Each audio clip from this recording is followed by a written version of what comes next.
wind was brisk that night, sweeping through the pines and cutting through the canvas of my old tent. I was 58 and retired, but I still craved the sense of solitude and adventure camping brought me. I've spent most of my life in cities, as a cop in Boston, where I saw enough of humanity's dark side to last a few lifetimes. You'd think that after all those years not much would shake me, but that night was different. I'd set up camp in the remote woods up north, near an old logging trail where the trees creaked with the weight of their years. It was late October, and I had the place all to myself, just as I liked it. I'd driven up with my old pickup, parked off the beaten path, and hiked a mile or so to find the perfect spot. It was quiet, save for the occasional rustle of leaves or snap of a twig under a squirrel's feet. Peaceful, you know? As the sun dipped behind the mountains, I felt that familiar chill. My fire was roaring, casting shadows that danced like ghosts on the towering pines around me. I ate my dinner and sipped on some whiskey, letting the warmth of it settle in my chest. The quiet was so deep it felt like the world had taken a breath and was waiting for something. Maybe I'd been in the city too long. Maybe I'd forgotten how intense true silence could be. Around midnight, I crawled into my tent, zipping it up tight. I've camped in some sketchy places over the years and developed a habit of sleeping with my head on a swivel. That night, though, something felt off. It was in the air, thick as smoke. I brushed it off as nerves, figured I was just overthinking things. But sleep didn't come easy. Somewhere past 2 a.m., I heard it. Soft footsteps outside the tent, not 5 feet from where I lay. The hair on the back of my neck shot up, instinct taking over. I lay there, holding my breath, and strained to listen. The steps were slow and deliberate, the crunch of leaves underfoot so pronounced I could almost picture each stride. It wasn't an animal, I knew that much. I'd been in the woods long enough to tell the difference between a deer and, well, a person. Whoever it was, they stopped just outside my tent, and I could see the shadow, a faint outline against the fabric. It was tall and still, like they were waiting for something. I lay there, hand on my knife, pulse hammering in my ears. My breath was shallow, controlled. And then, just like that, they moved away. I didn't hear them walk off, though. It was more like they faded into the forest. I waited a good 20 minutes, and when the silence returned, I figured they'd gone. But I didn't sleep. At dawn, I stepped outside the tent, knife in hand, scanning the ground for footprints. The dirt was disturbed where I'd heard the steps, but the prints were odd, too big for a person, yet somehow human-shaped. They led off into the trees, disappearing in the undergrowth. I had that nagging feeling, like something was watching me from just out of sight. I'd had it before, on patrol, right before things went south. My gut told me to pack up and leave, but my pride kept me there. I was a retired cop, damn it. I wasn't about to be scared off by a couple of weird footprints. The second night, the woods were even quieter. Not a single cricket chirped, not a breeze disturbed the branches. I built a bigger fire, hoping it would keep whatever was out there at bay. But when I looked into the trees, I couldn't shake the feeling that something was staring back, eyes hidden in the shadows. I tried to tell myself it was paranoia, leftover instincts from years on the job. But then I heard the whistle, low, slow, mournful. Like a kid playing a recorder in the wrong key, coming from deep within the forest. It was haunting, somehow familiar, but wrong. The sound sent a chill down my spine, so cold I could feel it in my bones. It wasn't a tune I recognized, but it almost sounded like a call. I couldn't shake the feeling it was for me. My heart raced as I sat there, the fire casting long shadows around me. I don't scare easy, but that whistle, it was like it had crept into my mind, wormed its way in and wouldn't let go. I sat there clutching my knife, not daring to move. Around 3 a.m., I heard the footsteps again, slow and deliberate, coming closer than before. This time I could see a shadow through the trees. It moved, but not like a man. It was too tall, and when it moved, its limbs seemed too long, stretching in ways that didn't feel natural. I'd seen enough in my life to know when to stay quiet, but this thing, it didn't feel human. The footsteps stopped just out of the firelight. I could feel it there, watching. The whistle started up again, faint, drifting on the wind. I gripped my knife tight, praying it wouldn't come any closer. Then the figure turned and melted back into the darkness, leaving me alone by the fire, with the eerie tune still lingering in the air. Morning came and I wasted no time packing up. I didn't care how far I had to hike to reach my truck. I was getting out of there. As I reached the trailhead, I took one last look back. That's when I saw it. A figure, tall and thin, standing in the distance between the trees. It didn't follow me, just watched as I made my way out of the woods. Back in town, I asked a local about the area. He looked at me, real serious-like, and said, "You were up near the old camp? Ain't no one supposed to go there alone, especially not in October. That's when he walks." "Who?" I asked, trying to keep my voice steady. "They call him the Whistler. An old legend, they say. Anyone who hears his call ain't supposed to make it out, but you're here, so I guess you got lucky." I'm not one to believe in ghost stories, but that night, it felt different. The Whistler, or whatever it was, didn't follow me out of those woods. But sometimes, when it's late, and I'm all alone, I swear I hear that same low, mournful whistle drifting through the night air, and it sends a shiver down my spine every time. I don't know what made me do it. Perhaps it was the long week of grading calculus exams, or maybe it was just the oppressive need to escape the city. Either way, there I was, standing at the trailhead of the Devil's Backbone, a desolate ridge winding through the heart of Texas hill country. Folks around North Harris Community College like to whisper about the Backbone, about spirits lurking along the edge of the cliffs, about cursed souls that roamed these hills, lost to the ages. I scoffed at most of it. Well, most of it. But there was one name that stopped me cold every time I heard it. Drago. Supposedly a gunslinger from the 1800s, Drago's spirit was rumored to wander the Devil's Backbone, hunting the living. People swore he'd been killed here in a gunfight over gold that was never found. In his rage, he was condemned to walk these ridges, guarding the treasure he never got to spend. I never put much stock in ghost stories. I mean, I'm a math professor, logic, numbers, formulas, things I can understand and control. Ghosts? They seemed more like amusing distractions for my students than anything else. But that night, as the sun slipped behind the hills, casting long, eerie shadows, I felt a chill that numbers couldn't explain. I had my tent pitched near the edge of a cliff that overlooked miles of rugged land, twisted oaks and spiny bushes dotting the rocky landscape.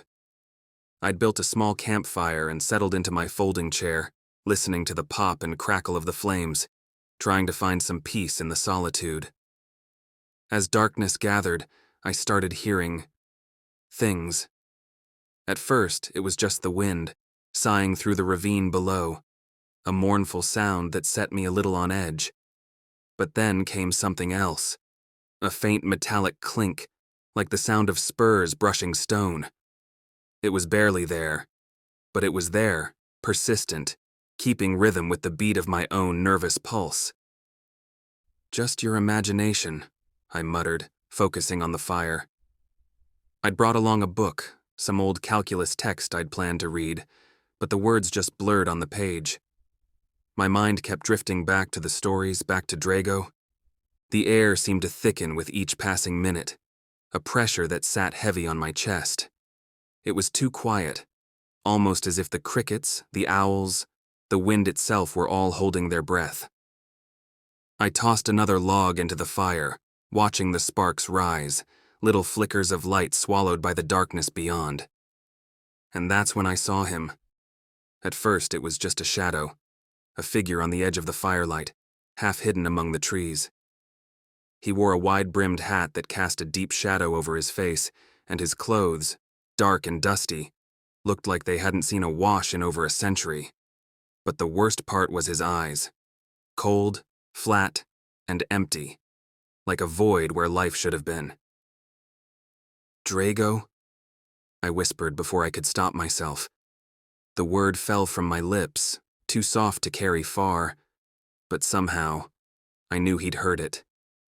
He stepped closer, his boots grinding against the rocks, spurs jingling softly with each step.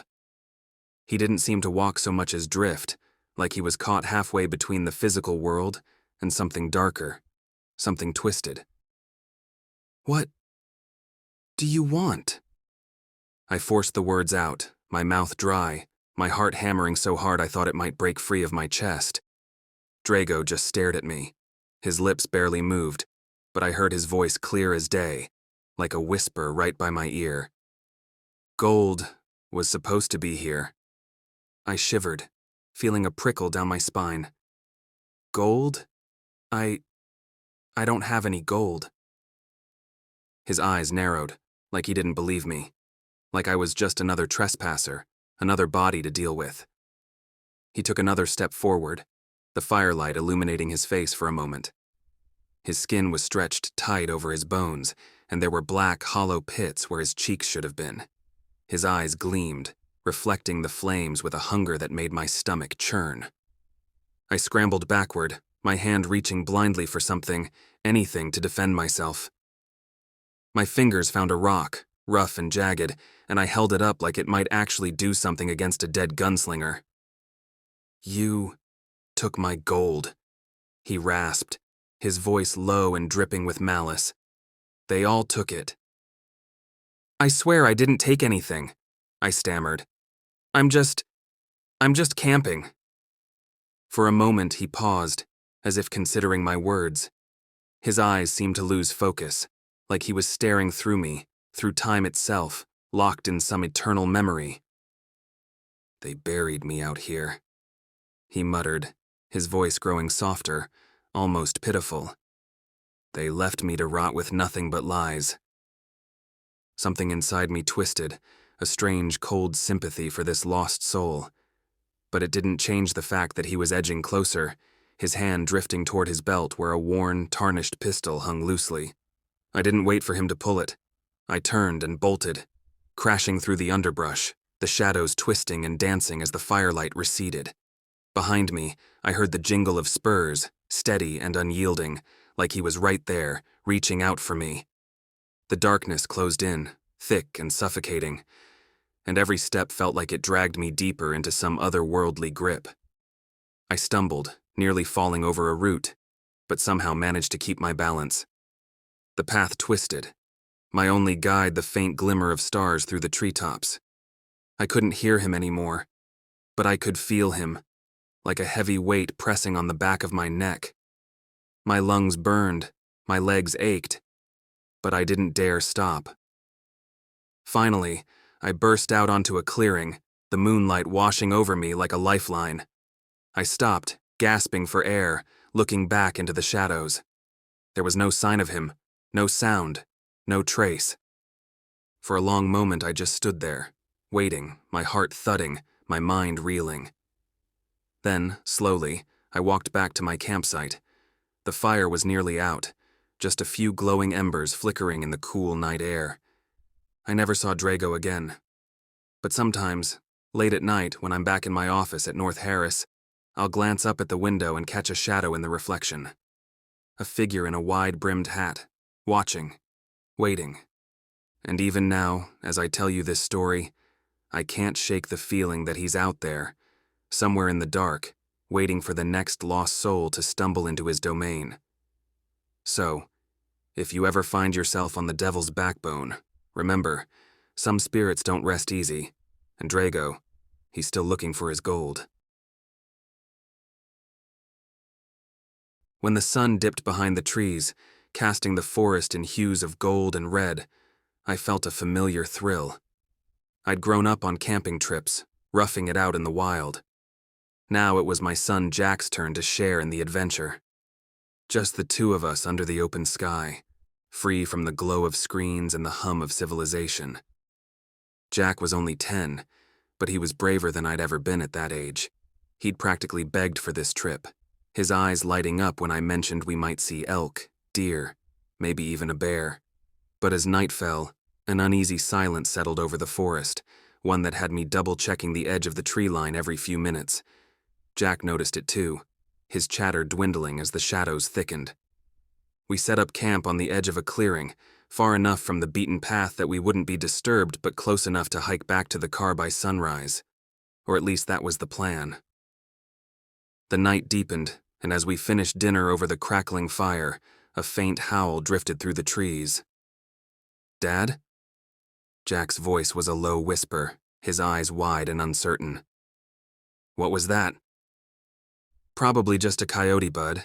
They sound scarier than they are," I replied, forcing a smile. But that howl, it was too deep, too resonant, echoing through the trees with a strange urgency that set my teeth on edge. As the night went on, the howling grew closer, joined by others. My heart raced. I'd never heard wolves this far south in the northwest. They were rare in these parts, almost unheard of.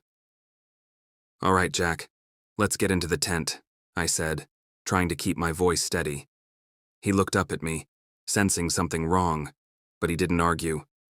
We lay there side by side, Jack's little hand wrapped around mine as we listened to the chorus outside. The howls were closer now, less than a mile away, the pitch changing from a steady cry to something that sounded off, wrong. There was an intelligence to it, an awareness that chilled me to my core. "Dad, why are they so close?" Jack whispered. "Probably just passing through," I lied.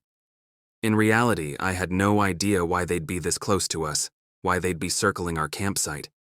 They sounded too coordinated, like they were hunting. I fumbled for my flashlight, clicking it on as quietly as possible. Shadows danced across the tent walls, flickering ominously in the shifting light. Jack's eyes were wide, his face pale in the glow. I forced myself to sound calm, reassuring him that everything was fine, but I couldn't shake the feeling that we were being watched.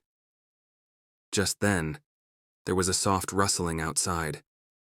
I held my breath, my heart hammering as the sound grew louder, closer. I motioned for Jack to stay quiet, putting my finger to my lips as I peered through the tent's small mesh window. The fire had burned down to embers, casting a faint orange glow over the clearing. And then I saw them. Eyes. Dozens of them, reflecting the dying firelight, surrounding our tent like a ring of silent, waiting specters. They were low to the ground, their forms hidden in the darkness, but their eyes were unmistakable, cold, gleaming with an unnatural light. I froze, my breath caught in my throat. Wolves. But not like any I'd seen before.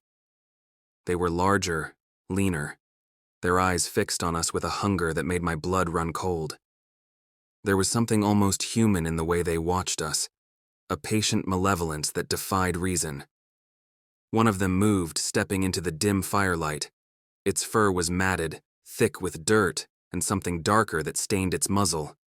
It stood there, staring at the tent, unblinking. Jack whimpered softly, clutching my arm. I squeezed his hand, my mind racing for a plan. "Listen, Jack," I whispered, my voice barely audible. "When I say go, we're going to run. Don't stop, no matter what. Just keep running back toward the trail." "But, Dad, they'll chase us," he stammered, his voice trembling. "I won't let them hurt you," I promised, though I had no idea how I was going to keep it. My hands were shaking, but I knew we couldn't just stay here, waiting for them to close in. I reached for my pack, fumbling for my hunting knife. It felt pitifully small, but it was all we had. I took a deep breath, steeling myself, then whispered, "Ready? Go." We burst from the tent, sprinting toward the trees. The wolves scattered, surprised by the sudden movement, but their hesitation lasted only a moment. Behind us, I heard them give chase, their paws pounding the ground in a terrible, coordinated rhythm. Their howls cut through the air, sharp and chilling, like a battle cry. I urged Jack on, keeping him just ahead of me, my heart racing as the wolves closed the distance. I could feel them behind us, so close I could almost hear the huff of their breath, the scrape of claws on dirt. Suddenly, one of them lunged, its jaws snapping just inches from my leg. I lashed out with the knife, feeling it make contact, a dull thud that sent a shock up my arm. The wolf yelped, momentarily thrown off, but it only fueled their frenzy. We stumbled down the trail, the path barely visible in the dark. My legs burned, every muscle screaming as we pushed forward. The trees seemed to close in around us, the darkness thickening, suffocating. And the wolves. They were relentless, their howls echoing off the trees, growing louder, closer. I glanced back, catching a glimpse of their eyes, glowing with a hunger that was more than animal. They weren't just chasing us. They were enjoying it, savoring our fear. Just when I thought we couldn't go any further, we broke through the trees and onto the main trail. Up ahead, the faint glimmer of our car's taillights was visible through the darkness. I pushed Jack forward, yelling for him to run, to keep going. We made it to the car, throwing ourselves inside just as one of the wolves lunged, its teeth snapping inches from the door. I slammed it shut, locking it, my hands shaking uncontrollably. Outside, the wolves circled, their eyes gleaming in the headlights, watching us with a disturbing intensity. For a moment, they just stood there, their forms dark and spectral against the night. And then, as suddenly as they'd appeared, they melted back into the trees, their eyes vanishing one by one until only the silence of the forest remained. I slumped back, my heart pounding, and pulled Jack into a tight hug. He was shaking, his face buried against my chest. "Are they gone?" he whispered. "I don't know," I admitted, my voice hoarse. But as we sat there staring out into the darkness, I couldn't shake the feeling that they were still out there, watching, waiting for us to come back into their territory. As I started the engine and pulled onto the road, I glanced into the rearview mirror. For just a moment, I thought I saw those same eyes, staring back at us from the edge of the trees, watching as we left. And I knew one thing for certain. We were lucky to have made it out alive.